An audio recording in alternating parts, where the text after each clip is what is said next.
გაძვირებული ცხოვრება და ათასობით უმუშევარი ადამიანი. არის თუ არა საქართველოში ეკონომიკური კრიზისი, რა პასუხი აქვს ხელისუფლებას იმ ადამიანებისთვის, რომლებიც გაჭირვებას ვეღარ უმკლავდებიან. რა შესრულდა და რა ვერ შესრულდა წინა საარჩევნო დაპირებებიდან. გაუსაძლისი პირობები კომბინატის დასახლებაში არსებულ საერთო საცხოვრისში. რას ფიქრობს ხალხი და რას პასუხობს ხელისუფლება. მოგესალმებით, ეთერშია გადაცემა აქტუალური თემა ოთო მღებრიშვილთან ერთად.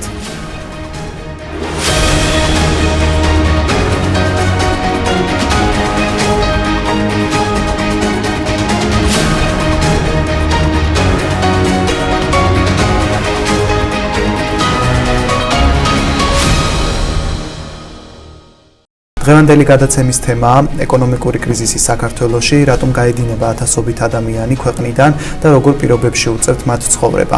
აქტუალური თემის სტუმარია ფინანსისტი ქალბატონი თამარ ედიშერაშვილი და რამდენიმე წუთში რეკლამის შემდეგ შემოგვიერთდება სოციალური განყოფილების ხელმძღვანელი დიანა ბერიძე გორის მუნიციპალიტეტის მერიიდან. მადლობას გიხდით გადაცემაში მობრძანებისთვის ქალბატონო თამარ. როგორია დღევანდელი საქართველოს ეკონომიკური მდგომარეობა, არის თუ არა ქვეყანაში სიღარიბე? მოგესალმებით, მივესალმებით თქვენს მაყურებელს და მადლობას გიხდით მოწვევისთვის და რაც შეეხება დღევანდელ საქართველოს ეკონომიკურ მდგომარეობას. საერთოდ ხშირად ისმის ხოლმე მოსახლეობაში ვინ ავირჩიოთ, ხო? და სინამდვილეში კითხვა უნდა დაისვას ასე, რა ავირჩიოთ? ანუ ჩვენ შესაძლოა გვაქვს სისტემა, რომელიცაც არ შეუძლია რომ თითოეული მოქალაქის სახლამდე მიიტანოს ეკონომიკური კეთილდღეობა. იმიტომ რომ ეს არის ცენტრალიზებული სისტემა, პოსტსაბჭოთა სისტემის გადმომაშთი არის და სწორედ ამიტომ ყველა ხელისუფლება და ჩვენ გვინახავს რომ რა კარგი ადამიანი იყო და რა დაემართა, ხდება პერიოდულად ავტოკრატი. ანუ სისტემა ანგრევს ადამიანებსაც ფსიქოლოგიურად და პლუს დღითი დღე მწვავდება ქვეყანაში ეკონომიკური კრიზისი. და რატომ ახლა ქვეყანაში არ ჩატარდა რეფორმა, რასაც ქვია დეცენტრალიზაცია, ანუ თვითმმართველობის რეალური რეფორმა. ეს ნიშნავს იმას, რომ აი თქვენ რო შეგძანდებით მაღაზიაში ამას ხშირად მოსწავლებსაც და სტუდენტებსაც ვეუბნები ხოლმე და იყიდით ნებისმიერ უბრალოდ პური იყიდოთ, ჩეკი ამოარტყან, შეგწერია DGG. ანუ თქვენ იმის მიუხედავად გადამხდელად დარეგისტრირდით თუ არ დარეგისტრირდით, ხართ DGG-ს გადამხდელი, უბრალოდ იხდით ბიუჯეტში თქვენ წილს რაღაცას დიდ კალათაში, რომელიც მერე სისტემამ უნდა უკან დაგიბრუნოთ. და აი ეს სისტემა არ მუშაობს და ეს სისტემა არის ბუნებრივი თვითმმართველობის სისტემა, როცა გადასახადები რჩება ადგილზე. ეხლა ჩვენ გორში უნდა გქონდეს მაგალითად 5 საკრებულო ცალკე დამოუკიდებელი და პლუს ქალაქის საკრებულო. ანუ ეს 6 საკრებულო რაც ნიშნავს ახლა რომ გადასახადები დარჩებოდა ადგილზე და კონსოლიდაცია ერთი ცენტრის რამდენიმე ადამიანის ხარში მთელი ბიუჯეტის კეთილდღეობის იქ კი არ მოხდებოდა და ვიღაცის კეთილნებაზე კი არ ვიქნებოდით დამოკიდებული. ფული დაბრუნდებოდა უკან რაიონებში. სწორედ ამიტომ აი ახლა რომ დავაკვირდეთ, აი ამ მახინჯი სისტემის გამო, სად გარბის ხალხი? თბილისი იქცა ურბანულ ურჩხულად, სადაც ფული ილექება, ყველა იქ გარბის, ან მიდიან საზღვარგარეთ. ეს ხალხი სულელი კი არ არის, უბრალოდ არსებობის საშუალება არა და 21 საუკუნეა, ხო? მარტო ახლა პირი დაიბანო, ეგ აღარ არის უკვე საკმარისი, ადამიანს სჭირდება განვითარება, ინტერნეტის საუკუნეა და სწორედ ამიტომ არასწორი ეკონომიკური პოლიტიკის გამო იცლება ქვეყანა და ეკონომიკის როგორც დარგის ერთადერთი დანიშნულება რა არის? მატერიალური სიკეთე გადაანაწილოს მოსახლეობაში სამართლიანად და თანაბრად. და როცა ქვეყანაში ხედავთ რომ რაღაც მოსახლეობის ერთი ნაწილი დიდრდება და დანარჩენი უმრავლესობა ან გარბის ან ღატაკდება, უკვე ამას დიდი ეკონომიკური ანალიზი არ უნდა, ქვეყანაში საქმე ვერ არის კარგად. ანუ ნელ-ნელა ყალიბდება ავტოკრატიული სისტემა. როგორ აისახა ინფლაცია ქვეყნის ეკონომიკაზე? ქვეყნის ეკონომიკაზე მინდა გითხრათ ის რომ ჯერეთი ჩვენი ეკონომიკის სტატისტიკური მონაცემები ძალიან ხშირად ციფრებით ჟონგლიერობით შემოიფარგლება ხოლმე, იმიტომ რომ ეკონომიკა ისეთი რამეა, სტატისტიკა რო არ წაიგითხო, თუ წინ მიდის ეკონომიკა, თქვენ მაცივარზე და თქვენ ჯიბეშზე აისახება, სულ არ დაინტერესდა სტატისტიკური ცნობარით. ეხლა რაც შეეხება, რაც რუსეთში ომია და უბრალოდ უკრაინაში ეს სისხლისმღვრელი და პათოლოგიური რუსეთის მხრიდან დამოკიდებული საომარი მოქმედებები მიდის და საომარი მოქმედება კი არა, საშინელება ხორციელდება, სამწუხაროდ გაძლიერდა საქართველოსთან ექსპორტი რუსეთის მხარეს. ეხლა ჩემთვის ეს მორალურად ძალიან მიუღებელია, იმიტომ რომ მე არ ძალიან დიდი ვარ, არ ძალიან პატარა, მაგრამ რუსთაველზე ხტუნაობდი, როცა პირველად სიხარულით ხტუნაობდი, როცა პირველად სახელმწიფო აღიარა უკრაინამ. ასევე აი რომ გამოვიდნენ და უკრაინამ გვაღიარა დამოუკიდებლობა რომ გამოვაცხადეთ, პირველი იყო ეს საერთაშორისო აღიარებიდან. ასევე აფხაზეთში უკრაინელმა მფრინავებმა გადმოიყვანეს ხალხი და უკრაინა ჩვენთვის იყო აი როგორც მართლა ბუნებრივი ძმობილი და არა საბჭოთა კავშირის დროს ხელოვნურად ძმური კავშირი ვითომ 15 რესპუბლიკის, ხო? ამიტომ ეხლა ჩემი მეგობრის სახცეცხლი უკიდია და წამოდი ხელები გავითმოთ.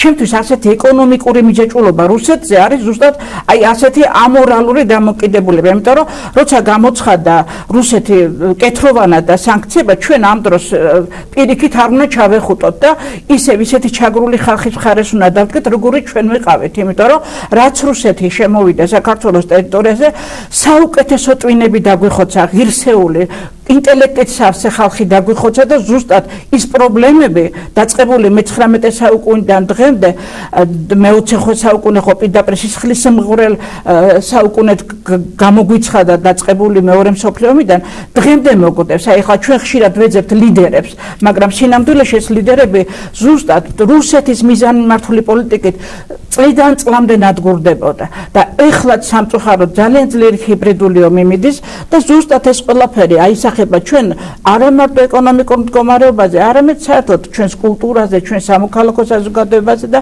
ასე შემდეგ. ამიტომ ეხლა შეიძლება აი უბრალოდ რას მოვაყოლეს, შეიძლება თუნდაც აი ავტოკრატიულ ქვეყნებში ეკონომიკაში იყოს წინსვლა რაღაცა ციფრებით, მაგრამ ავტოკრატიული რეჟიმი კიდევ ერთხელ ვიმეორებ ნიშნავს იმას, რომ ის რამდენიმე პროცენტიანი წინსვლა ილექება რამდენიმე ადამიანის ჯიბეში, ხელისუფლებასთან აფილირებული ადამიანების ჯიბეში, დანარჩენი მოსახლეობა თათებს ილოკას და ისე მისი მდგომარეობა წლიდან წლამდე უკან მიდის. ეს ეთყობა მაღაზიებს, სადაც მაგალითად თქვათ დიდი შეფუთვები ნენელა კვერცხიც კი 6 ცალიან შეფუთვად ჩამოვიდა დაბლა, იმიტომ რომ ყიდველობითი უნარი აღარ არის მოსახლეობაში. ეს ეთყობა სოციალურ ქსელს, შესვლა სოციალურ ქსელში გახდა შეუძლებელი. ბავშვების სიცოცხლეც კი აღარ არის დაცული და ჩვენ რას ვხედავთ, ხო? აი საფრანგეთში ვიღაცამ პროგრამაში ჩასვა ესა თუ ის დაავადების ბავშვი და ასე შემდეგ. ხო შეიძლება ამ ქვეყანაში, სადაც სულ 3 მილიონი ვარ დარჩენილი, ხო?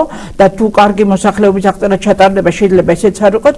ბავშვების სიცოცხლე 14 წლამდე ბავშვის სიცოცხლე მაინც იყოს დაცული, რომ დედებს აი ასეთი ხელგამოწვრილი ერთი ლარის თხოვნა არ დაჭირდათ. ისე რომ ეკონომიკური ზრდა, აი ახლა რაც ბოლო წელში ფიქსირდება, ჯერ ერთი ძალიან დიდ ჩავარდნებთან არის ეს პროპორცია და მეორეც არის დერეფნად ვიქეცით და სწორედ ამიტომ ეს ციფრები ჩვენს პირად კეთილდღეობაზე არ აისახება.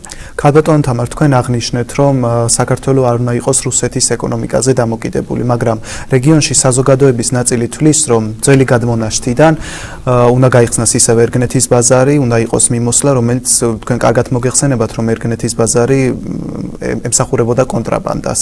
თქვენ რას ფიქრობთ ამასთან დაკავშირებით? უნდა გავიდეს თუ არა ქართული ღვინო, ქართული ბორჯომი რუსეთის ბაზარზე და უნდა ჩავიდეს თუ არა შიდა ქართლის ვაშლი რუსეთში? აი ახლა უბრალოდ ეს არის ისევ პოსტსაბჭოთა აზროვნება და რატომ? პირველ რიგში რუსეთი არავისთვის არასოდეს სანდრო პარტნიორი არ ყოფილა ვაჭრობაში მით უმეტეს და ჩვენ ამისი გამოცდილება ქონდა. მაგალითად პოლიტიკური მიზნით დაბლოკა მწვანილი შეტანაც კი. გამოვიდა რუსეთის უნებლობის სამსახურის უფროსი, მიიღო პოლიტიკური დაკვეთა და თქვა, რომ საქართველოსთან პროდუქცია არის მავნებელი, დაბლოკა ბორჯომი, დაბლოკა მწვანილი და ასე შემდეგ. ნებისმიერ დროს შეუძლია გიღალატოს და გვერდზე გაგეხტეს, იმიტომ რომ რუსეთთან დადებული არც ერთი ხელშეკრულება გეორგიევსკის ტრაქტატიდან მოყოლებული არ შესრულებულა და ეს მთელმა მსოფლიომ ბოლოს და ბოლოს როგორც იქნა დააფიქსირა და თვალი გაუსწორა ხან გადაჭრვის პოლიტიკა ჰქონდათ რუსებთან ხარა მაგრამ არაფერმა არ გაამართ იმიტომ რომ ესეთია რუსეთის ბუნება ეს ვერ გამოიცვლება ეხლა ხო და ამიტომ ყოველთვის ჯობია ბაზრის დივერსიფიკაცია და იქ სადაც სანდო პარტნიორები არიან და ეს არის ევროპული ბაზარი ეხლა რატო ეშინია ჩვენს გლეხებს მაგალითად რუსეთში ნაგავსაც კი გაასაღებენ და გონიათ რომ ეს არის კარგი ჟესტი ამათგან, მაგრამ ბიზნესი საერთოდ აგებულია კეთილსინდისიერ ურთიერთობაზე და ჩვენ გვაქვს უზარმაზარი პერსპექტივა რა ჩვენი მინდვრებით უმეტესობა არის დასვენებული და აქ შეიძლება ძალიან დიდი ბიოპროდუქტის მოყვანა და ასევე რომ ფერმერულ მეურნეობებს ჩატარდეს შესაბამისი განათლება აი ის რასაც თქვათ 10 კილო ვაშს ყიდიან რუსეთში სიტყვაზე ვიძახ პირობითად 1 კილოს ვაშს გაყიდიან უფრო მეტად ევროპის ბაზარზე. თავარია დაიცვან ევროპული სტანდარტი. არ იყოს გაჯერებული პესტიციდები და ასე შემდეგ. ისე აქვე ვიწყო ხლა რადგან ვაშზე ჩამოვარდა ლაპარაკი. ვაშლი არ არის შიდა ქართლის ენდემური ჯიში. ეს არის რუსეთის გეგმიური ეკონომიკის თავსმოხვეული ჯიში. უბრალოდ რუსებმა გადაწყვიტეს რომ მოდი ვაშლის ბაღები იყოს თქვა საქართველოში და სწორედ ამიტომ ჯდება ძვირი მოყვანა თორე თუ გიორგი სააკაძეზე ფილმი ალბათ ყველას გაქვთ ნანახი ქართლის ენდემური ჯიში არის კენკროვანი ხილი. აი მაგალითად გიორგი სააკაძე აი ეს ატამიო შიდა ქართლიდან არისო ეს იგი და ყურძენი კახეთიდან ასე შემდეგ მაგრამ იქ არსად იყო ვაშლი ნახსენები იმიტომ რომ ქართლის ენდემური ჯიში არის კენკროვანი და ხორბლის უამრავი ჯიში გვაქვს კიდე რომელიც ხრაგან არ მოდის ანუ სანამ პესტიციდები და ქიმია არ იყო სოფლის მეურნეობა მთლიანად იყო კლიმატურ პირობებზე დამოკიდებულია რა და ამიტომ სოფლის მეურნეობასაც გარდაქმნა უნდა იმიტომ რომ ეკონომიკას მარტო ციფრები კი არ ქმნის ეკონომიკას ქმნის კულტურული ტრადიციები ისტორია და ადამიანის თვისებები იმიტომ რომ ჩვენ მაგალითად ჩვენი ფსიქოლოგია როგორც არის ჩამოყალიბებული ამ ფსიქოლოგიით იაპონიაში მაგალითად ხო წარმატებული ქვეყანა ვერ ვიმუშავებთ 16 საათი იაპონიაში ჩვეულებრივი სამუშაო დღეა და ჩვენთვის ეს შეუძლებელია ხო ამიტომ მთლიანად გადასახედია ისტორიულად კულტურულად ჩვენი ეკონომიკის საფუძვლები და ხელახლა დასაწერი ეკონომიკური განვითარების პლატფორმა ისე რომ ყველა ადამიანმა თავის სახლში იგრძნოს თავის საჭიროდ ჩვენ სახელმწიფო ვერ დავაკავშირეთ სადღეგრძელოში ნათქვამ სამშობლოსთან და სახელმწიფოს უბრალოდ სამშობლოს ჭირდება კარგი სისტემა რასაც წარმოადგენს სახელმწიფო რომ არ გაქრეს ეს ქვეყანა იმიტომ რომ ტერიტორია არ არის მარტო სამშობლო ვართ პირველი ჩვენ რომელსაც აქ აღარ დაგვედგომება თითოეული ადამიანი ქალბატონ თამარა ადგილობრივი თვითმმართველობის არჩევნები ახლოვდება.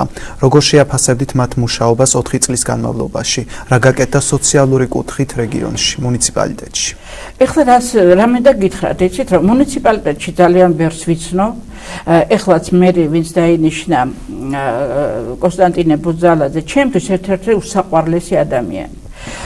მაგრამ როგორც გითხარით, თვითმმართველობები საქართველოში არის ბუტაფორია. აბსოლუტურად არაფერი არ შეუძლია გადაწყვეტოს დამოუკიდებლად და ეს ყველაფერი არის წუნებულის პრეროგატივა. რასაც წუნებული ეტყვის, იმ წუნებულს კიდე სხვა ეტყვის და ასე შემდეგ. იმიტომ რომ არის ძალიან მახინჯი ცენტრალიზებული სისტემა და რაც არ უნდა მოინდობოს ადგილობრივი მუნიციპალიტეტის მერმა, პატარა შეიძლება გასართობი ღონისძიების ინიციატივა გამოიჩინოს, დანარჩენი, რასაც ქვია ეკონომიკური პლატფორმის შექმნა ადგილობრივი ბიუჯეტის გასავითარებლად ვერაფერს ვერ გააკეთებს დამოუკიდებლად. სწორედ ამიტომ ადგილობრივი თვითმმართველობები რითიც დავიწყე. ეს არის ბუნებრივი ანტიკორუფციული სისტემა პირველ რიგში. აი ახლა უბრალოდ თუ არის საშუალება აგიხსნით რას ნიშნავს ნამდვილი თვითმმართველობა. აი ახლა რო იყოს მაგალითად 5 საკრებულო, რაც უნდა გაკეთებულიყო 2016 წელს და ირაკლი კობახიძემ ეს პროექტი უკან დააბრუნა და პლუს 1 ქალაქის საკრებულო არა და მაგალითად გამოცხადა ქალაქის დაგვა დასუფთავება და 5-ვე საკრებულომ კიდე ცალ-ცალკე დამოუკიდებლად გამოაცხადა. ეხლა ვინ გამოაცხადებინებს, მაგრამ დაუშვათ რომ გამოცხადა. წარმოიდგინეთ, შეიქმნება ყველა საკრებულოში პატარა დასუფთავების სამსახური და ყველა სოფელს 5 სოფელს მოემსახურება კონკრეტულად ის პატარა სამსახურები, რომელთაც პატარა ლოტისთვის ეყოფათ თავისი კვალიფიკაცია. როცა ყველაფერი ერთი ჯამში იყრება, ბუნებრივია, იქ მცირე და საშუალო ბიზნესი თამაშგარე მდგომარეობაში რჩება, ვეღარ ვითარდებიან და მიდიან ქვეყნიდან.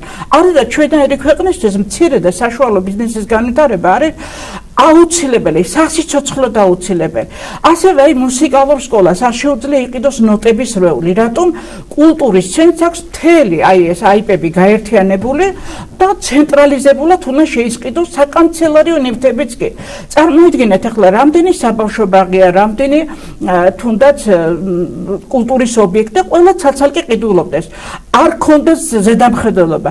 ყველა პატარ-პატარა საკანცელერიო მაღაზიებს აამუშავებს და ბუნებრივია, მონოპოლისტობა მოისპობა და მცირე და საშუალო ბიზნესში ბიუჯეტის თანხა დაბრუნდება უკან. იგივე აი სოფლად არის ბაღები, ხო? რატო უნდა ჩაუტანონ გაყინული ქათამი სოფლის ბაღს, ან რამდენიმე დღის კვერცხი, ან რამდენიმე დღის რძე, რომელიც მაცივარშია პასტელიზებული და ყვევითი და გემოთღირებულებები აქვს დაკარგული. როცა ყველას შეუძლია თავის სოფელში ცოცხალი ქათამი, ცოცხალი კვერცხი, ახალი და ახალი რძე იყიდოს, ხო? ასე ბრუნდება უკან ბიუჯეტიდან ფული, ეს არის ზუსტად დეცენტრალიზაციის მთელი ხიბლი ევროპა ამაზე დგას, ფერმერული მეურნეობები ასე ვითარდება, რომ იქ ადგილობრივ საჭიროებებს დამოუკიდებლად ემსახურებიან და ბიუჯეტი და ბიზნესი ასე ასაზრდოვებენ ერთმანეთს. აი ეს არის გასაკეთებელი, რომ ქვეყანაში დამთავრდეს ანტიკორუფციაც, მინიმუმამდე დავიდეს და პლუს სოფლად ყველა მიგრძნოს თავი საჭიროდ ამ ქვეყნის მშენებლობაში მონაწილეობის მისაღებ. სახელმწიფო ვალის ზრდა როგორ აისახება მოქალაქეების სოციალურ მდგომარეობაზე? აი მაგას ვამბობ ზუსტად, რომ სოციალური მდგომარეობა არ უნდა მეთქი დიდი ანალიზი, იმის გამო, რომ ისინი ვერ პოულობენ თავს დასაქმებაში, აი მცირე და საშუალო ბიზნესში ხო უნდა დასაქმებულიყო, ვიღაცა საკანცელერიო მაღაზიას გახსნი და ვიღაცა პატარა ფერმას გახსნი და რომ აი აქ საბავშვო ბაღს ჭირდები, სკოლას ჭირდები და ასე შემდეგ. ბავშვებს სკოლაში გული მისდეთ შიმშილისგან, ხო? სოციალური სიღატაკე, მარტო ავადმყოფობა კი არა, სოციალური სიღატაკე რადონემდე მივიდა და ამ დროს ახლა მე მაგალითად არ მყავს სასკოლო ასაკის ადამიანი და ბავშვები იხვეწებიან ანონიმურად წერენ მაგალითად სოციალურ ქსელში, რომ საბანკეტო კაბამაჩხო და საბანკეტო ფეხსაცმელი. საკვებზეც არის ასეთი შემთხვევები. რაც შეეხება საკვებს, ნამდვილად აქვს ქვეყანას იმის რესურსი, თუნდაც ავტოსატრანსპორტო პარკი რომ შემცირდეს და ყველა მარიაროს რაღაცა ჯიპები და ასე შემდეგ, რომ სკოლაში ერთჯერადი კვება იყოს უფასო. და იყოს თან რაღაცა ბურგერებითა და ტრაფიკების მავნე საჭმელით გაჯერებული კი არა. აი ბავშვმა ისადილოს სკოლაში უფასოდ ამის რესურსი ქვეყანა როგორც არ უნდა გაღატაკდეს ბიუჯეტში თუ ეკონომიას განახორციელებს, თუნდაც კიდევ ვიძახი უზარმაზარი სატრანსპორტო პარკის ხარჯზე არა, ამის საშუალება აქვს ყველას და ბავშვი მშიერი სკოლაში არ უნდა იჯდეს. არავითარ შემთხვევაში. დიახ. ქალბატონო თამა, როდესაც ამდენ მშიერ მოშიმშილე ბავშვებს ხედავთ, როდესაც ქვეყნიდან გაედინება ამდენი ადამიანი, ვისი პასუხისმგებლობაა სახელმწიფოში? რასაკვირველია, ოჯახში რამე რო ცუდად ხდება, ოჯახის მეთაურის პასუხისმგებლობაა, ხო? რასაკვირველია, არასწორი პოლიტიკის გამო ხალხი გარბის ქვეყნიდან. სამთავრობო არასწორი პოლიტიკის გამო. ყველა ქვეყანაში აბსოლუტურად მინდა გითხრათ, რომ თითოეული ადამიანი განეხილება ეკონომიკის, ასე ვთქვათ, ფუნდამენტად. იმიტომ რომ ყველა ადამიანს შეუძლია შექმნას რაღაცა დამატებული ღირებულება. აქ რა გითხრეს? წავდითო კაცო, თუ არ გინდათ. აქო დასაქმების ადგილიო, რამდენი ხანი შეიქმნება კაცმა არ იცოდა და წავდით თავს უშველეთ. თუ რამეზე დგას ქვეყანა ახლა არა? მაგალითად დგას გამოგზავნილ ფულზე, ხო და ხშირად მაგალითად მომისმენი აი ძალიან მწარად მეცინება ხოლმე ხელფასი გაიზარდა, ან მაგალითად დასაქმებულების რაოდენობა გაიზარდა. აი კიდე 100,000 რო წავიდეს, დაუსაქმებლების რაოდენობა ხო შემცირდება. და მარტო საბიუჯეტო სექტორს რო აქვს ხელფასი, თუ კერძო სექტორის მინიმალურ ხელფასთან საშუალო არტიკულის გამოვიყვან, შეიძლება ვინმე ეგონოს, რომ აი ხლა პარლამენტარმა რადონეზე გაიზარდეს ხელფასი და საბიუჯეტო სექტორმა, ხო? შეიძლება ვინმე ეგონოს, რომ ხელფასი გაიზარდა, მაგრამ ეს არნიშნავს, რომ კერძო სექტორში დაზაქმებულს გაიზარდა ხელფასი და რაც მეტი ადამიანი გაიქცევა, მეტი ადამიანი გადმორიცხავს ფულს და ვითომ ცხოვრობთ, ხო, ჩვენ ცოცხლობთ, მაგრამ ერთ ჩვენი დღეს გავიღვიძებთ და საქართველოში ქართველები აღარ ვიქნებით. აი ამას მივიღებთ აი ასეთი არასწორი დამოკიდებულებით. ქალბატონი თამარ, უშუალოდ როგორ შეაფასებდით ეკონომიკის სამინისტროს და ადმინისტრაციული ორგანოს მუშაობას? ეკონომიკის სამინისტრო? დიახ. და ასევე მინისტრის მუშაობას, დიახ. აი ეკონომიკის სამინისტრო მთელი ცხოვრება იყო მიცვალებულზე გვირგვინი. იმიტომ რომ არასოდეს დამოუკიდებელ ეკონომიკურ პოლიტიკას არ ატარებდა, თუ რამე ევალებოდა მაგალითად ეს იყო თუნდაც სახელმწიფო ქონების გადანაწილება და ეს სოფლებმა მაგალითად როგორ გაიგეს საძოვრები რო გაუყიდიათ თურმე გაიგეს რო შევიდა მესაკუთრე და აქ აღარ შემოიყვანოთ საქონელიო აი თუნდაც ქონება მაინც რო ემართა ეფექტურად ესეც არ გაუკეთებია და კახაბედუქიძემ თქვა ერთი ჭკვიანური რამ საერთოდ ახლა მართლა ჭკვიანი კაცი იყო ცოტა ავტოკრატიული ტენდენციები კი ახასიათებდა შრომის კოდექსი დაწერა სასწაული მაგრამ ცუდი ამას ვწახი არც კარგ დაუკარგა არც მაგრამ თქვა რომ ვეცდებიო ბოლო ეკონომიკის მინისტრი ვიყო იმიტომ რომ ეს დარგები ჯობია გადანაწილდეს აი დარგო აი ტრანსპორტის დარგი და ასე შემდეგ ვიდრე ეკონომიკის სამინისტრო რაღაცა გაერთიანებული ბუტაფორი არსებობდეს საკუთარი შენობა დაყიდა ბოლოს ეკონომიკის სამინისტრომ ამიტომ ეკონომიკის სამინისტროზე აღმატებულ ხარისხში ვერ ვილაპარაკებ იმიტომ რომ აი გაახსენდებათ ხოლმე რაღაც ბოლოში ყველას იმიტომ რომ სამთავრობო პოლიტიკაში არავინ არაფერს არ ეკითხება ქალბატონი თამარ, როგორ შეაფასებდით სახელმწიფოს მიერ შემუშავებულ სოციალურ პროგრამებს? სოციალური პროგრამები ვერ უძლებს კრიტიკას და რატომ?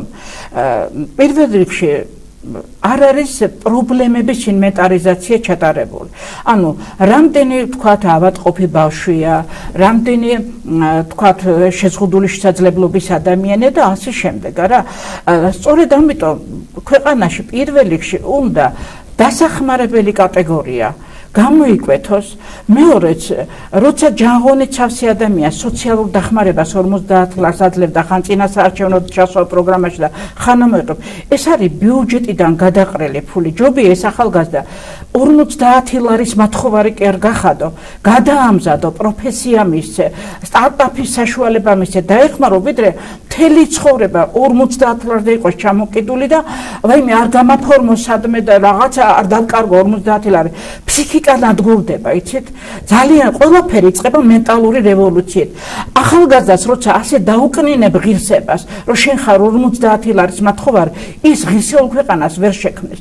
ამიტომ ეს პოლიტიკა მთლიანად გადასახალისებელია და მისამართია იქ, რომ სადაც მართლა გაჭირვებული ადამიანია, ვისაც მართლა ქვეყნის წინაშე დიდი დამსახურება აქვს, აი ომის ვეტერანები მაგალითად, რომლებმაც სიცოცხლე დადეს სასწორზე და მათხოვრულ შემწეობაზე არიან, ხო? ომის ვეტერანი უნდა იყოს აი სკოლაში სამაგალითო ხალხი რომ აი მე მინდა გამოვიდე მებრძოლი გმირი ბავშვები უნდა იზრდებოდნენ ომის ვეტერანების მაგალითზე და სინამდვილეში არიან გამათხოვრებული ხო აი ღირებულებათა სისტემას უნდა მოერგოს სოციალური სისტემა და კიდევ ერთხელ ვიმეორებ ბავშვის სიცოცხლე მაინც უნდა იყოს დაცული ეს არის წარმოუდგენელი უპასუხისგებლობა ხელისუფლების მხრიდან რომ 2-3 წლის ბავშვი თუმშობას ფული არ აქვს სიკვდილით არის გაწერილი. აი ეს არის საშინელება. ქალბატონი თამარ თქვენ დასაქმებაც ახსენეთ და გვაინტერესებს საზოგადოების აზრი ამასთან დაკავშირებით ჩვენ გამოვკითხეთ ხალხი თუ არის დასაქმება დღეს საქართველოში და ჩვენი ეთერის საშუალებით შეგვიძლია მოვისმინოთ ხალხის აზრი. მე პირდაპირადაც უმუშევარი ვარ. თავის ვერაფერს გეტყვით სხვას. შემცირდა უმუშევრობა. შეიძლება ცოტათი შემცირდა. უმნიშვნელოდ. აი სად შეიძლება რომ რეგიონში თუნდაც გორის მაგალითზე დასაქმდეს ადამიანები. დასაქმებელი ნაკლებია რა თქმა უნდა. სამუშაო არაფერი არა. თბილისში ბევრი მოდის, ბევრი მუშაობს თბილისში და გზის ფულიც ხო უნდა, დრო უნდა, დასვენება უნდა ადამიანს. ანუ რეგიონთან შედარებით დედაქალაქშია უბრალოდ სამუშაო. კი. ხელფასიც მაღალია. მე მაგალითად ეხლა ერთი თვია 71 წელსა ვარ. ერთი თვია გავისამო 30 ლარი მაქვს დღეში. 14 საათია ვუშაობ. რა არის საჩივერილი არ არც ამყოფის საჭმელი. ძალიან ცუდი სიტუაცია საქართველოს სამსახურების მხრივ, არაფერი არ გაზრდილა, პირიქით ხალხი გადის და ალბათ ბებრები და ბავშვები დარჩებიან ბოლოს. ბატონ თამარ, საზოგადოება ამბობს, რომ დღეს დასაქმების პრობლემა არის საქართველოში და ასევე ასაბუთებენ იმასაც, რომ ერთგვარი მენტალობის პრობლემა არის, რომ თუ ვინმე არ ყავს ნათესავი თუნდაც მაღალ თანამდებობაზე ვერ დასაქმდები სახელმწიფო სტრუქტურებში. თქვენ რას ფიქრობთ ამასთან დაკავშირებით? არის თუ არა დღეს საქართველოში ასეთი მდგომარეობა? ეხლა ჩვენ ხო ხედავთ არა? ზოგადად არც სამსახურებია საქართველოში ხედავთ. ძირითადად დასაქმების ადგილი რა გახდა საბიუჯეტო სექტორი. ხო? მთელი პარტიაკტივი არის კულტურაში, განათლებაში და ასეთ სექტორებში გაბნეული. ადრე კომუნისტების დროს ამათ ეძახდნენ მკვდარ სულს. და რატო ეძახდნენ? იმიტომ რომ არაფერს არ ქმნის.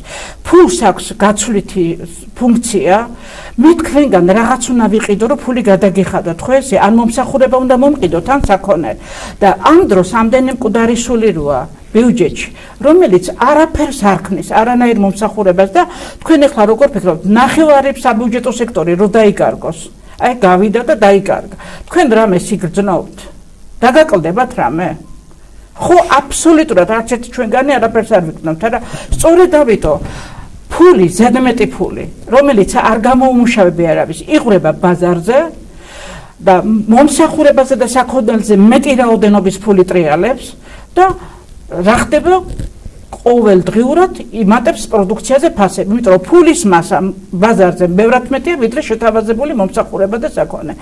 აი ასე ინგრევა ადგილებზე ეკონომიკა და ზოგს გონია რა მოხდა ხა ჩემი ახლობელი დავასაქმე ხო და უნდა იყოს პატიოსანი კონკურსი თორე ჩვენ ხო ხედავთ დაილაპარაკებენ ტელევიზიით და შეგეცოდება ადამიანს ასევე უყურებენ მათ პოლიტიკურ შეხედულებებსაც და მალე მაინც ნუ გამოაჩენ რა აი საშინელი გაუნათლებლობა იფრთხება ეკრანიდან ხო და სწორედ ამიტომ ხა ახალგაზრდამ რომელმაც ისწავლა დააჯერებ რომ ის კონკურსით მოხდა რასაკვირველია ჩაწყობით მოხდა, ხო? ქალბატონ თამარ, ასევე სახელმწიფო სამსახურებში უყურებენ პოლიტიკურ შეხედულებას. თქვენ რას ფიქრობთ ამასთან დაკავშირებით? არის თუ არა დღეს? ეს არის ავტოკრატია. იმიტომ რომ ჩემი ოცნება მე 15 წელი აღმასრულებელ ხელისუფლებაში ვიმუშავე და აი ახლა ზოგი პოლიტიკა მოსობას რო იბრალებს, ზოგი მეუბნებოდა, რამდენ ხანს უნდა იყო ხელისუფლებაში? საჯარო სამსახურის შესახებ კანონში წერია, რომ 15 წელზე ზემოთ ვინც მუშაობს, 30% ხელფასი ემატება. ანუ აღმასრულებელ ხელისუფლებაში მომუშავე ადამიანი პოლიტიკური ფიგურა რო არ არის, იმასაც ვერ არჩევს დღეს ზოგი ვაი პოლიტიკოს. აღმასრულებელი საჯარო ხელისუფლება უნდა ჩამოყალიბდეს პროფესიონალებით დაკომპლექტებული. რა დიდხანს იმუშავებენ. მით უკეთესი და იმათი მაპატიეთ ამსლენგისთვის კრიშად ვიღაცა კი არ უნდა იყოს, რომ აი პრემიერ-მინისტრმა დარეკა, ვიღაცა მრწმუნებულმა დარეკა. 3 წელიწადში ერთხელ ატესტაცია უნდა ტარდებოდეს და საკუთარი ტვინი და განათლება უნდა იყოს მისი კრიშა მაპატიეთ ამსლენგისთვის. მე კერძო სექტორში რო ვარ, ლიცენზია რო არ გამიუქმდეს, პერიოდულად ვაბარებ გამოცდებს. თუ არა და ეგრევე აი ევროპული სტანდარტით მიმოქმედება ლიცენზია. არ მიმეშვებენ ჩემს კლიენტებთან, თუ მე არ მაქვს ლიცენზია. არ მექნება უფლება, იმიტომ რომ მუდმივად უნდა ჩემ განვითარებაზე ვიზრუნო. ასე უნდა იყოს აღმასრულებელი საჯარო მოხელე. 3 წელიწადში ერთხელ უნდა ტარდებოდეს კონკურსი, ანახალი აჯობებს ამ თვითონ აჯობებენ, მაგრამ რით ისარგებლებს მოსახლეობა კვალიფიციური საჯარო მომსახურებით და იქ არაპროფესიონალი არ უნდა იყოს, იმიტომ რომ ჩვენ ბედს ამახინჯებენ, ჩვენ ცხოვრებას ამახინჯებენ. არსებობს თუ არა ქვეყნის მოდელი, რომელიც შეიძლება გადმოტანილი იქნას საქართველოში? როგორ? არსებობს თუ არა ქვეყნის მოდელი, რომელიც შეიძლება გადმოტანილი იქნას საქართველოში? ჩვენ დავაკაკუნეთ ევროსაბჭოს კარებზე 90-იან წლებში და 2014 წელს ასოცირების ხელშეკრულებას მოვაწერეთ ხელი. აი ამის მაგალითი, რასაც გვეუბნებიან, ველოსიპედი კი არ უნდა გამოიგონოთ. სკანდინავიური ქვეყნები ყოველთვის ჩვენნაირი მოსახლეობით არიან ბედნიერების ინდექსში. ეხლა თქვენ გაგიგიათ შვედეთის ბელადი ვინ არის, ფინეთის ბელადი ექსმენიათ. აი რაღაცა ლიდერი ვინმე იქ თითოეული ადამიანი, სადაც ისეთი მცირე კონტინგენტიანი ქვეყანა თვითონ არის ქვეყნის შექმნაში მონაწილე და თავის ქვეყნის კეთილდღეობის გამზიარებელი. სწორედ ამიტომ შენ როდის საერთოდ ადამიანი როდის შედგება, როცა ვინმეზე ზრუნავს, არა თუ არა და ყალიბდება ეგოისტურ ცხოველად, არა?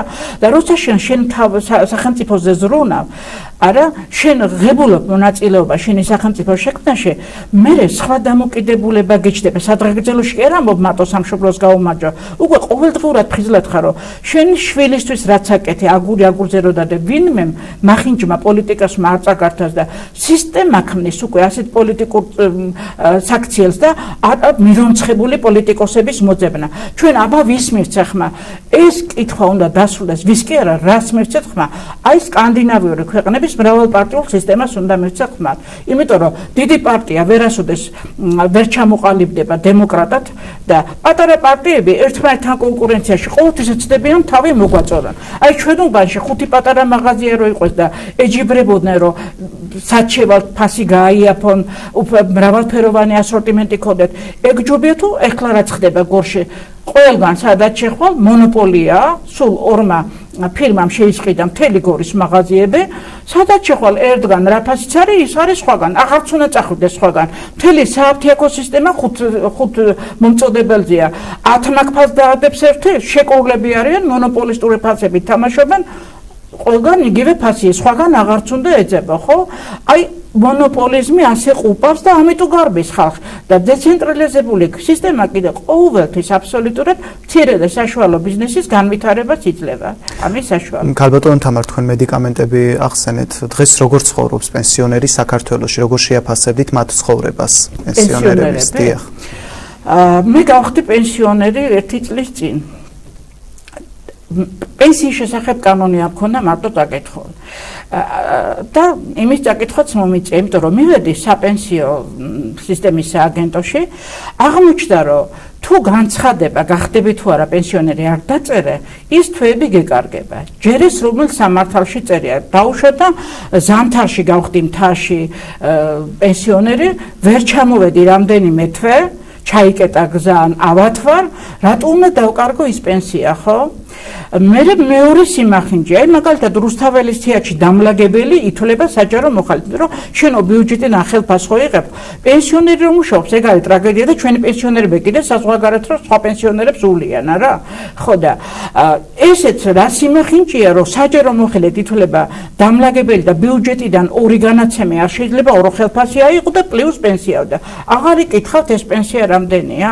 როცა მაგალითად ერთმა საშუალო სტატისტიკურმა ადამიანმა პატარა კომუნალური გადასახადები რომ გადაიხადოს და თავი ერჩინოს 500 ლარი საკმარისი აღარ არის. და რაქნას პენსია რა არის? ხანდაზმულობასთან ერთად ჯანმრთელობის პრობლემები გემატება და შენი აფთიაქი იზრდება, ხო? და წამლებში არ ყოფნით ელემენტარულად შევხედოთ წამლებს, არა ავადმყოფობისთვის თავი რომ დაისწრონ წამლებში არ ყოფნით ის 300 და 350 ლარი, ხო? ამიტომ პენსიონერები არიან განწირული, თუ პატრონი არ აყავთ შიმშილობისთვის და მე ძალიან თრგუნავს ხოლმე.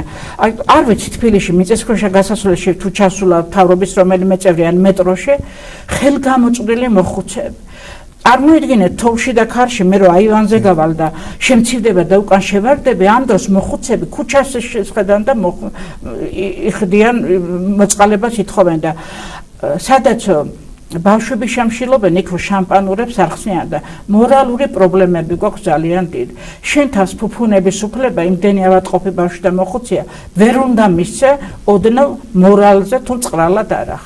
ქალბატონო თამარ, ჩვენი მეზობელი ქვეყნების ეკონომიკასაც რომ შევეხოთ, როგორ შეაფასებდით თურქეთის ეკონომიკას, როდესაც ლირა გაუფასურდა და მინიმუმზეა დაყვანილი უკვე, მაგრამ აქვე უნდა დავამატო ისიც, რომ მე უშუალოდ კავშირი მაქვს თურქეთის რესპუბლიკასთან და პენსიონერები იქ მეტად უფრო კარგად ცხოვრობენ ვიდრე საქართველოში. თქვენ როგორ შეაფასებდით თურქეთის ეკონომიკურ მდგომარეობას? სამწუხაროდ თურქეთი კი არა, სომხეთმა და აზერბაიჯანმა გვაჯობა, მით უმეტეს რომ იქ ჯერჯერობით დიდი დემოკრატია არა და აზერბაიჯანი მით უმეტეს ავტოკრატიული ქვეყანა, სამეფო ტახტივით გადაეცემა შთამომავლობას, მაგრამ იქ აქვთ ნავთობი. სომხეთი ეხლა ცდილობს, რომ მაგალითად ევროკავშირში და ამერიკასთან სტრატეგიული პარტნიორობით თავის ეკონომიკა ამოწევს, იმიტომ რომ რუსეთთან ყველანაირი ასე ვთქვათ მცდელობა უშედეგოდ დასრულდა.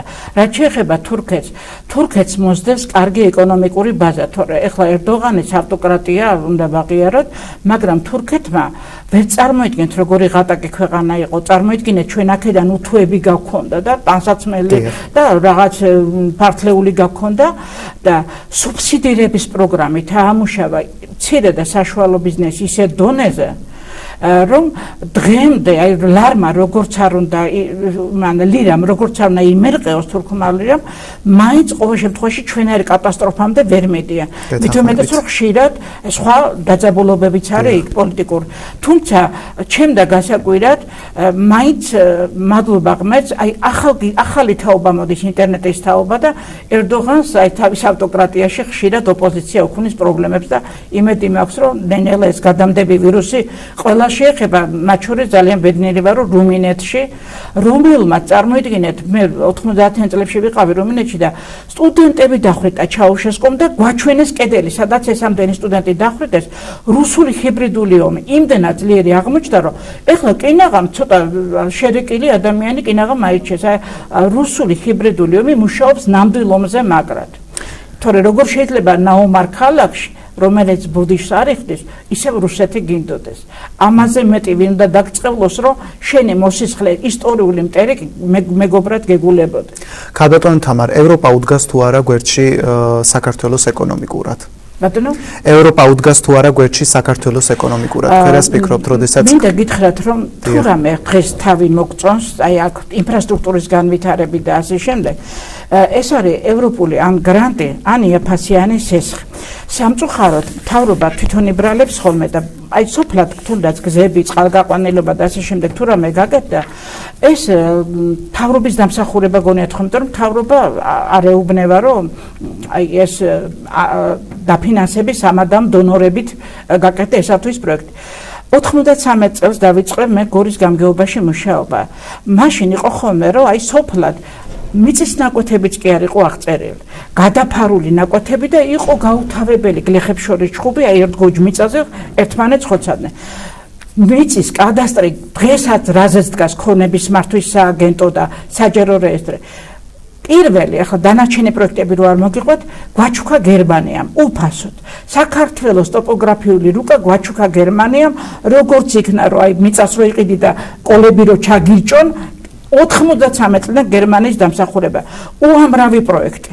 უამრავი ინფრასტრუქტურული საგანმანათლებლო თუნდაც ცეჰეპატიტის ელემინირების პროგრამა წარმოიდგინეთ რამდენი ადამიანის სიცოცხლე იხსნეს აღარაფერს ვლაპარაკობ ჩვენი ემიგრირებული ადამიანების სიცოცხლის გადაჩენას მუნიციპალიტეტში რას გამოყოფთ არის მიხურვა ნიშნავს აი ცოტა არანორმალურს აქციელს რატო იცით რომ აი წარმოიდგინეთ ღარიბი ადამიანი რომ ჩაიკეტოს და გაებუტოს სულ ყველას და თქვენ ახლა ახალგაზრდანდებით ალბათ და გეუბნებათ რომ რაც შეიძლება წარმატებულად მეგობრებთან კონდეს დიდართან კი არა თუნდაც წარმატებული თავისთავად კეთილდღეობას ნიშნავს რომ ბევრი რამე გადაგვედოს კარგია რა აი ასია ზუსტად პატარა ქვეყანა უნდა ეძებდეს ძლიერ და წარმატებულ მეგობრებს. ჩაკეტვა ხოლო თვითონ დააზარალებს და რაც შეეხება ეგრეთ წოდებულ ჩინეთთან ურთიერთობას, რუსეთში კარგახანია 20 მილიონს გადააჭარბა ჩინელების მოსახლეობამ ციმბირი აითვისეს და რუსეთის ეკონომიკას მართალია დიარაფერი ეკონომიკა ეშინიათ რომ ჩინეთმა არ გადაყლაპოს და ახლა ჩვენაირი პატარა ნაფოტის ტოლი ეკონომიკით რასაკვირველია ჩინეთის ავტოკრატიიდან თავის დახსნა არის საშინელება. ჩვეულებრივი ომიდან შეიძლება ომით გაითავისუფლოთ თავი, ეკონომიკური კაბალისგან ვერ გაითავისუფლებთ თავს. იმდენად დიდი პრობლემაა ეს ქვეყნისთვის. აქვე მინდა შეგეკითხოთ ქალბატონო თამარ, როგორ შეაფასებდით ჩინეთის სტრატეგიულ პარტნიორობას, რა სიკეთეს მოუტანს საქართველოს? ჩინეთთან სტრატეგიულ პარტნიორობას. ახლა ეგითხარით ზუსტად რომ ჩინეთთან სტრატეგიული პარტნიორობაში უნდა იყოს აუცილებლად ძალიან დიდი ასე ვთქვათ, მიჯნა დაწესებული, იმიტომ რომ ჩინეთი სადაც შედის, ყველგან ყლაპავს იქაურ ეკონომიკას და ყველა დიდი სახელმწიფოები არიან ფრთხილად, დიდი ეკონომიკის მქონე ქვეყნები არიან ფრთხილად და ეხლა ჩინეთს გაუღო კარები მოგზანდითო არის ძალიან საშიში ჩვენი ქვეყნისთვის. დიახ. ქალბატონო თამარ, მუნიციპალიტეტში რას გამოყოფდით ევროპის მიერ დახმარებას? მუნიციპალიტეტებში. დიახ. აი დაწყებული ეხლა შორს რო არ წავიდეთ, გორის ციხის გარშემო ყველაზე ტურისტული ინფრასტრუქტურა რაც არის, ხო? უკანა მხარეც ევროპული გრანტით არის გალამაზებული და წინა მხარეში ასასვლელი როა ამერიკული ურბანული ინსტიტუტის CHF-ის და USAID-ის პროგრამა იყო, აი ასასვლელი გზა როა მოკეწყული, პირადად მე მონაწილეობდი მაგ პროგრამაში. თუ კი რამე კულტურული, ისტორიული და რამე კეთდება კარგი, ყველგან იყო ევროპული გრანტი. რასაკვირველია, მთავრობა გამოვიდა და ლენტს გაჭრიდა, იქ ბანერებს შეიძლება ყურადღება არც მიექცია მოსახლეობას და ზოგს ამიტომ ეგონა, რომ აი ეს ყველაფერი მთავრობის დამსახურება. ჩვენი ეკონომიკა ნამდვილად არ მუშაობს ისე, რომ ჩვენ ამხელა ინფრასტრუქტურულ პროექტებს დამოუკიდებლად მოვღრეოდეთ. ისე რომ ყველაფერი ჩვენი მეგობრების დამსახურება და დიდი უმადურობა იმათი ლანძღვა. კი ბატონო, დიდი მადლობა მინდა გადაგიხადოთ გადაცემაში სტუმრობისთვის. აქტუალური თემის სტუმარი იყო ფინანსისტი თამარ ედიშერაშვილი. ჩვენს ეთერში რეკლამის როა რამდენიმე წუთში დაბრუნდებით პირდაპირ ეთერში.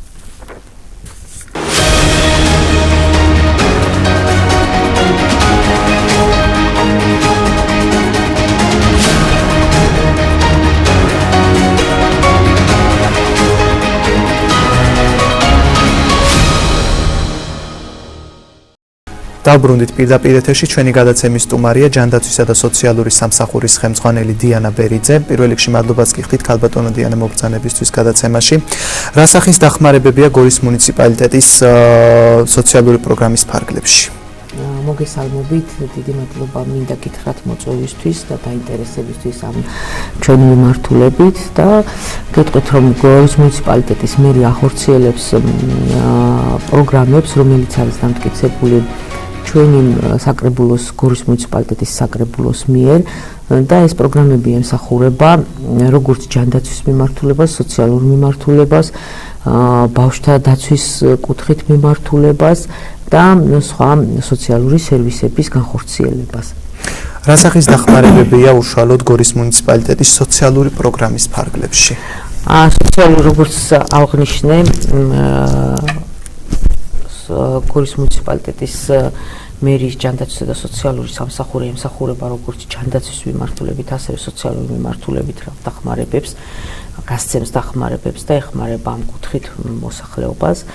სოციალური მიმართულებით არის ზოგადად ძალიან ბევრი დახმარება გვაქვს მრავალშვილიანების დახმარება, მარტოხელამშობლების დახმარება, გვაქვს სტუდენტების დახმარება, სპორტსმენების დახმარება, რო არ გამომჩეს კიდევ მიცვალებელთა სარიტუალო მომსახურებას უზრუნველყოფთ, ასევე არის ომის ვეტერანების დახმარება. მოკლედ ზოგადად ეს სოციალური დახმარების გაცემის წესი მოიცავს 25 მუხლს, ანუ 25 მუხლი ეს იმას ნიშნავს, რომ 25-ვე მიმართულებით მუნიციპალიტეტი ახორციელებს ამ დახმარებას. აქედან 7 მუხლია ჯანდაცვის მიმართულებით და დანარჩენი ეს მუხლები, 18 მუხლი არის სოციალური მიმართულებით. ჯანდაცვის მიმართულებით გვაქვს ონკოლოგიური ავადმყოფების დახმარება, როგორც სტაციონარი, თქვათ, მკურნალობა, მედიკამენტები, გვაქვს სკოლიოზით დაავადებული ბენეფიციარების დახმარება, გვაქვს დიალიზით დაავადებული ბენეფიციარების დახმარება, სოციალურად დაუცველი მოსახლეობის, ანუ მოქალაქეები, რომელსაც 0-დან 50,000-ის ჩათვლით აქვთ ქულა, ასეთ მათ საჭიროებას მერია უზრუნველყოფს კვლევებით, მედიკამენტებით და სტაციონარით. ქალბატონო დიანა, თქვენ თქვით რომ სტუდენტებს უწევთ დახმარებას. რა სახის არის ეს დახმარება? სტუდენტები, რომლებიც არიან სოციალურად დაუცველები, როგორც აღნიშნე 0-დან 50,000 ქულის ჩათვლით, არიან აქვთ მოპოვებული გრანტი, ან შეიძლება არ გქონდეთ მოპოვებული გრანტი, ასეთი სახით სტუდენტებს ჩვენ ვეხმარებით იმ დარჩენილი თანხის გადასახადში, რაც სწავლის საფასური იხდება, თუ როგორ ვთქვა, სწავლის საფასურია. დიახ. ასე ვთქვათ, გარდა ამისა კიდე აქ მინდა აღვნიშნო, რომ ჩვენ ვეხმარებით კიდევ შეზღუდული შესაძლებლობის მქონე პირის სტუდენტებს მკვეთრად მნიშვნელოვნად გამოხატული ამ ორ კატეგორიას და ვეხმარებით წლის განმავლობაში მკვეთრად გამოხატულ კატეგორიას 5,000 ლარით, მნიშვნელოვნად გამოხატულ 3,000 ლარით. რომელ ჯგუფებზე უფრო ვრცელდება დახმარება? მკვეთრად მნიშვნელოვანი, ან ეს არის პირველი ჯგუფი და მეორე ჯგუფი. რომელ ჯგუფებზე უფრო ვრცელდება დახმარება შშმ პირებზე, ბავშვებზე თუ მრავალშვილიან ოჯახებზე?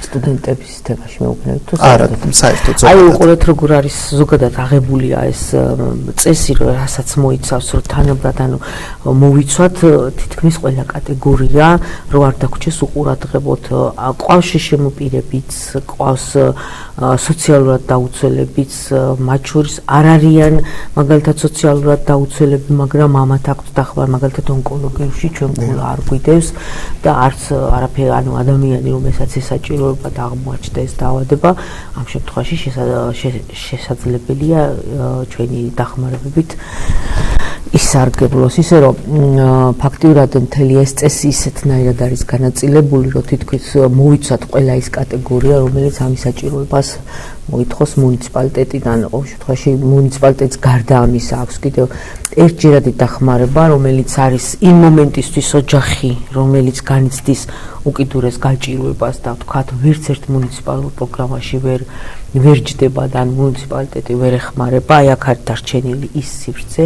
რითიც შეიძლება ამ ადამიანს ის კონკრეტულად იმ მომენტისთვის აი ეს საჭიროებაში დაუდგეს მხარში მუნიციპალიტეტი. ქალბატონი დიანა, არის თუ არა მომართვიანობა სოციალური დახმარების კუთხით?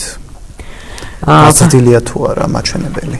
ფაქტიურად სოციალური დახმარების კუთხით, ანუ რითი განსაზღვრათ ახლა ჩვენ ხო ბიუჯეტი იგეგმება მთელი წლის განმავლობაში და აი ამ ბიუჯეტის მიხედვით ანუ მივიდევთ ახლა აი ამ რამდენად არის ეს ბიუჯეტი მორგებული მათ?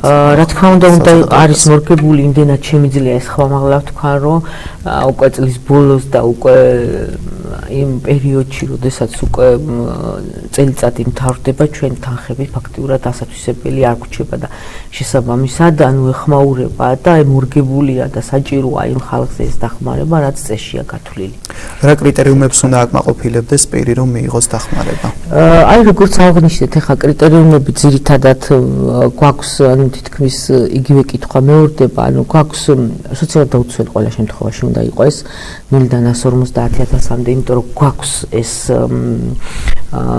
მუხლებში არის გათვალისწინებული ეს სოციალური ქულა, მაგრამ არსებობს მუხლები, სადაც არ არის გათვალისწინებული ქულა, როგორც აღნიშნე ეს ჯანდაცვის მიმართულებით, მაგალითად ონკოლოგიური არიან, ვთქვათ, მრავალშვილიანები, ძალადობის მსხვერპლი, უნდა იყოს აუცილებლად ვიდრე დანარჩენ კატეგორიები, ანუ ჩამოუთვლი ყველა შემთხვევაში მინდა აღნიშნო, რომ სოციალურ დახმარების წესი ვრცელდება გორის მუნიციპალიტეტში რეგისტრირებულ და მცხოვრებ მოქალაქეებზე, მათ შორის დევნილებზეც, ანუ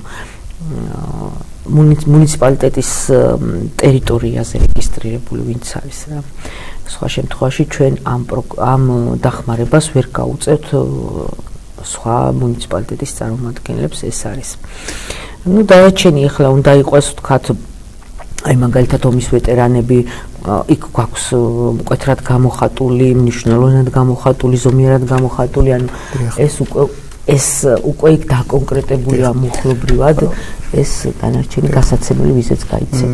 გორის მუნიციპალიტეტის მერიამ გამოყო დახმარება ომის ვეტერანების მიმართ. მეორე მსოფლიო ომის, მაგრამ ცოცხლები აღარ არის. ეს თემა ცოტა რაღაცა კი, ცოტა დამახინჯებული იყო სატელევიზიო სივრცეში.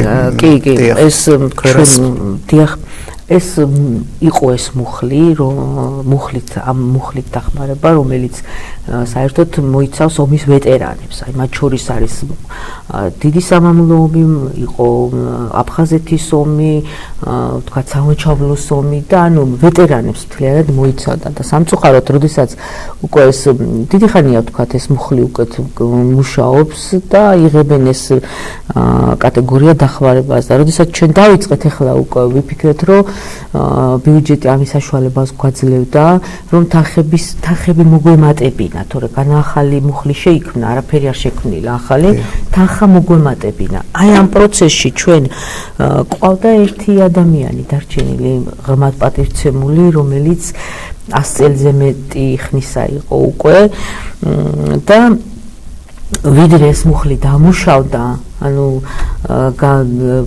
დაიწყო მომატება, ვთქვათ, ბიუჯეტში ასახვა და ეს პროცესში ეს ქალბატონი გარდაგვეცვალა და უკვე მისული უკვე ბოლომდე თითქმის აღარავინ აღარ აგვყავდა. ნუ მე და დარჩა ეს იმას ჩანაწერში, თუმცა ეს მე ვფიქრობ, რომ ეს არაფერს არ შეცვლიდა იმ კუთხით, რომ თანხა პრინციპში არ გავა ეხლა აქედან თუ ეს იყო საინტერესო მაგალითად აი აჟიოტაჟში თუ არა და შესაძლებელია ვთქვათ რომ ბევრი აღარ დარჩა ეს ადამიანები მართალია, მაგრამ შესაძლებელია ვთქვათ ამ კატეგორიის ადამიანი თეორიულად წარმოვიდგინოთ, რომ გადმოვიდა გორის მუნიციპალიტეტში საცხოვრებლად.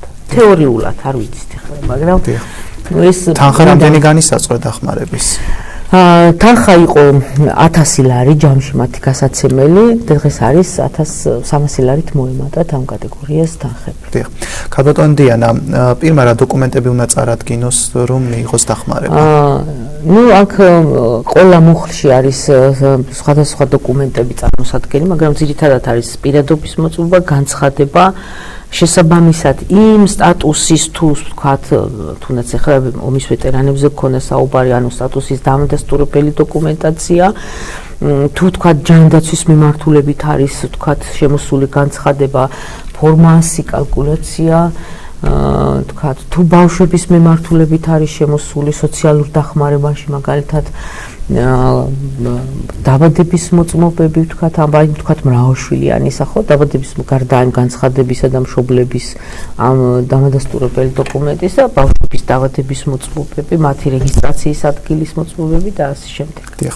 ქალბატონი დიანა, ჩვენი გადაცემა იმყოფებოდა ასევე საცხოვრისში, სადაც ცხოვრობენ ძალიან გაჭირვებული ადამიანები.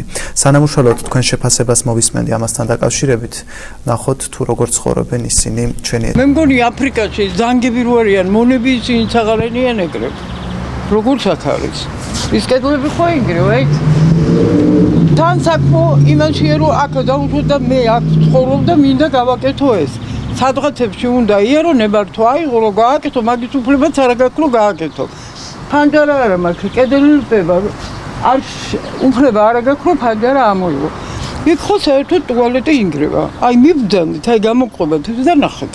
კოვის პრობლემა ეხა მე კი არა თუ ყოლაც აქვს. რა რა ქონდეთ ხალხი ნაგავში არ დაიწყებდა ქექოთ. არის თუ არა გაჭირვება თქვენი აზრით დღეს? ძალიან. არის კი არა ძალიან. ძალიან დიდი გაჭირვებაა. მე რო არ ჩემზე უარა დღეში იმდენი ხალხია რომ საცოდაობა იმათ იყურება. ისე კარგაა, შეიძლება ეხლა ძებით მეორე წარწმუნდა. თქვენი ასაკის ბიჭო, ისე კარგად გააკეთა ერთ ოთახიანი. დაუჭირდა ძალიან დიდი თანხა. უნდა ჩაითვალოთ, რომ ეს თანხა იმან ჩაღარა წყალში, იმიტომ დღეს ხვალ მაინც დაინგრება ეს ბინა. ბოდიში და ცივინძურე რამდენჯერ ძლივს უნდა გამოასწრო, რომ თავზე არავინ არაფერი დაგაცხადს. არ ჩამოვიდეს. რო ელაპარაკები რომ ცოტა ისე მე არ ვიყავი, მამინ იყო, მამა ჩემი არ ყოფილა და ციფინძურა და ეს არის საერთო საფიქროები. კი, საერთოა. თუ კლიტი არ დაადე, გარედან შემოსულობით ციცარგები. მაგრამ ციგივე რომანებია როგორც დავშენ. მაგრამ ეს საშინელობა. დაბლა უნდა იყოს გამაგრებული, ეს თუ დაიგრევა, მაგალითად ხო ჩამოწვევა. რა აზრი აქ? აი ესეთი ცხოვრება გვაქვს. კარალეთში ცხოვრობდით და იქ გაზი რო გაყავდათ. ერთმა მეზობელმა უთხრა იქ დამიყენეო კედელთან გაზიო. და ვინც იყვნენ მუჩება იმათ უთხრეს, არ შეიძლებაო ფანჯარასთან, სახლთან, კარებთან ახლოს გაზი გადიოდეს. აქ კიდევ ფანჯარასთან მაქვს რამდენი 1, 2, 3 მთელი იცინი. მე მაგალითად აქ რომ მიდოდა ზევიდან ვერც გადავაფარებ, ტრუბები მიშლიან. ვერც ვერაფერი და აი მახლა კიდევ ჟოლობი. ნახევრად გაკეთებულია, ჩამოდის იქიდან წყალი, მე იქ ვერავარ, არც იმის საშუალება მაქვს. ერთი 1000 ლარზე მეტი დაგჭირდება ის გაზის კიოსკები რომ აქეთ გადმოიტანო რომ მე აქ გადავაფარო და იქით წყალი არ ჩამომდიოდა. სულ ჩაბიძურებულია ყველა. ზამთარში რა პრობლემებია ხოლმე? რა ზაფხულია ზამთარია რა. ყილა ციცივე და წყალია იქიდან მომაკ, ტუალეტი იქით ამაკ, რაღა პრობლემა უნდა მქონდეს. მაგაზე მეტი. მე რა შუაში ვარ მარტო პრობლემაც არის ვილაში სასმელი წყლის პრობლემა კი აგერა აბა ხალხს აი მე-4 სართულზე აქვს ბალონებით წყალი არ აქვს რატომ არ არის წყალი არ არის გაყვანილი და თვითონ არ აქვს საშუალება ვინც პენსიონერია იმას სადა აქვს მაგის 1000 ლარზე მეტი კიდე რომ წყალი აიყვანო და იმაში რომ 1000 ლარი გადაიხადო რაღა უნდა ჭამო არც აგდერ 1000 ლარი რომ გააკეთოს აი პენსიებში ვახეთ პენსიებზე რა სიტყვით არის თუ არა საკმარისი პენსია არა 1000 ლარზე ნაკლები პენსია არ უნდა გქონდეს პენსიონერს რო ცოტა ნორმალური კვირაში თვეში ერთხელ მაინც ჭამოთ ხორცი და თევზი 600 ლარიო გაზი მე 600 ლარი გამხელი ვარ მან და ესპანიელი ვერ გამიკრია ოთახში ბატონო თქვენ რაც გეტყვით პენსია არის თუ არა საკმარისი არ არის საკმარისი მაგრამ ვინ დაგვიმატებს ვინ დაგვიმატებს არავინ არაფერს ყველა თავან ჯიბეები წერიან მაღლა ხალხი არ ყოფნით მაგალითად წამას როვერი გაბიდულა და კვილიას როვერი ჩაიხალ აი რა ვთქვა სხვა თვითონ რამდენია თხეთფასი ქრუზია რამდენი რა პენსია აქვს პენსიონერ 450 ხო აქვს პენსიონერებს 70 წელს გადახ 100 წელს არ გახდება მაშინ 1000 ლარებს რო ურიგებ რა თუნდა იმას სამშვილს უნდა მისცე სამშვილისთვის როცა შეიძლება დაუშვათ ახლა ამას რო კონდეთ გამოიყენებს 100 წლის ადამიანი რაში გამოიყენებს სიარული აღარ შეუძლია ამიტომ სანამ დროა და საჭიროა მანამ უნდა მიაქციონ ხალხს ყურადღება გაზი არა მაქვს მოყვანილი გარუჩი 600 ლარიო და რავი ბინას რა პრობლემები აქვს თვითონ უშუალოდ კორპუსს ვერ იფორმებიან ხალხი გარუჩი ის უნდათ რა ქვია პრივატიზაცია უნდა და ვერ იფორმებიან ხალხი არის თუ არა მაგალითად საფირფარეშოს პრობლემა აბაზრის საერთო საფირფარეშო და კანალიზაციაც არ არის εκεί იმაში რა ეზოში რომ თავისი თუ გაიყვანო ხალხმა რა სხვა სოციალური პრობლემები გაქვთ აი საკვების მხრივ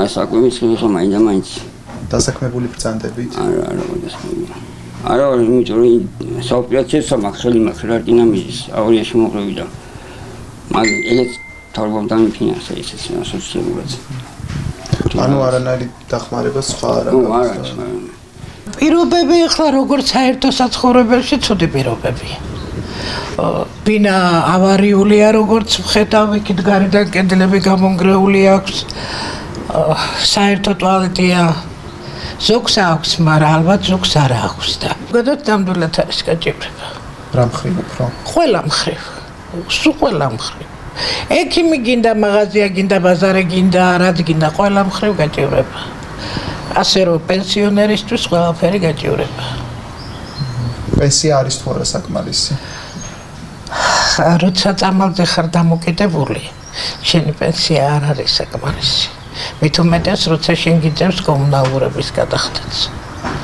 თვეში სულ მცირე სადღაც 280-300 ლარის წამალი მჭირდება და ეს პენსია რას უნდა გეყოს გიწმიდის ქვეყნით და თქვენ როგორ შეაფასებით გადინებას რომ მქონდეს საშუალება და ვიცოდე რომ მე სხვაგან უკეთესად ვიქნები არ გავჩერდები ეგ არის ძალიან მიყვარს ჩემი ქვეყანა ჩემი გორი აქ ცხოვრობდი 17 წელიწადი მე წასული ვიყავი ხაშურიდან ვარ სურამდე ძალიან მიყვარს მაგრამ როცა პირობები არა გაქვს რა უნდა ქნა ძნელია ძალიან პერიოდში გვიწევს ცხოვრება აბანო აქ არის ბუდისტი აბანო აქ არის და ისეთი ძალიან რთული პირობებია რომ საერთოდ გაუსაძლისი აქვს ცხოვრება აი ზამთრის პერიოდში მაინც ზამთრის პერიოდში ეს ასე არის სულ წვალებ და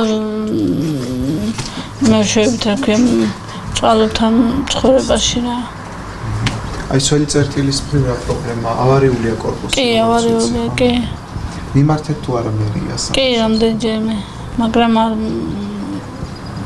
არ მოგხედეს დიახ აი ამ ფონზე ქალბატონო დიანა როგორ შეაფასებით მათ ცხოვრებას მე ერთი რამე შემიძლია ვთქვა, რომ ამ ყოველ შემთხვევაში აქ მუნიციპალიტეტთან შეუძლიათ მათ მომართონ და საჭიროების მიხედვით მუნიციპალიტეტი განიხილავს მათ საკითხებს და აღმოუჩენს შესაბამის დახმარებას, ეს იქნება სოციალური თუ სხვა დახმარება. დიახ, არსებობს თუ არა სისტემატური შეფასება იმაზე, თუ რამდენად გამოდის ვინმე სიღარიბიდან დახმარების პროგრამების შედეგად? სისტემატური შეფასება, ანუ დახმარების პროგრამა გამოდის თუ არა, ანუ დიახ, აღწევენ თუ არა, უმჯობესდება თუ არა მათი ცხოვრება თუნდაც ამ დახმარებების ფონზე? დახმარებების ფონზე, ანუ საჭიროება რაც არის ხა იმ წუთში მომართავს ადამიანი, თქვათ ჩვენ გვაქვს რაღაცა გრძელვადიანი მაგალითად თუ თქვათ ქირით უზრუნველყოფის თემა, გინდათ პრევენციული ვთქვათ, იგივე თავშესაფარით უზრუნველყოფის თემა, პრევენციული, რომ ამ ადამიანებმა აი ამ თავის პრობლემაზე ნაკლებად გაიფიქრონ, შედარებით შეეხიდოს მუნიციპალიტეტი, რომ გააუმჯობესონ მდგომარეობა, ხო? აი თქვათ შეიძლება ვთქვათ შევთავაზოთ აგეთ ჩვენ მუნიციპალიტეტი კარგად თანამშრომლობს დასაქმების სააგენტოსთან და აქ მარტო დასაქმებაზე ანუ მარტო სოციალურ გასაცემელზე არ არის დამოკიდებული, ანუ უნდა იყოს ადამიანი მომართული, რომ ინტერესი თავისი მდგომარეობა თვითონვე ანუ მუნიციპალიტეტის ხელშეწყობით, მაგრამ თვითონაც მოტივირებული უნდა იყოს, რომ გაიმჯობესოს ეს თავისი მდგომარეობა, ვთქვათ, იგივე დასაქმებით იქნება, იგივე შეთავაზებები აქვს მუნიციპალიტეტს, თუმცა რიგ შემთხვევაში გვაქვს ჩვენ ამაზე უარი, რომ ეს სამსახური ცოტა არ უნდათ, ესეთი სამსახური, უფრო სხვანაირი სამსახური უნდათ და სხვა რამე ურჩევნიათ, რომ ეს დახმარება ერთჯერადი დახმარება მიიღონ და ეს არის მათთვის მნიშვნელოვანი, თუმცა ჩვენ ვიცით ახლა, რომ ეს ერთჯერადი დახმარება არის ერთჯერადი დახმარება და განვითარება უფრო მნიშვნელოვანია და სოციალიზაცია ადამიანებისა სხვა კუთხით. კი ბატონო, დიდი მადლობა მინდა გადაგიხადოთ გადაცემაში მობრძანებისთვის. აქტუალური თემის სტუმარი იყო დინა ბერიძე. მაყურებელს კი მშვიდობიან ღამეს უსურებ, შევხვდებით პარასკევს აქტუალური თემებითა და სტუმრებით. მადლობა თქვენ.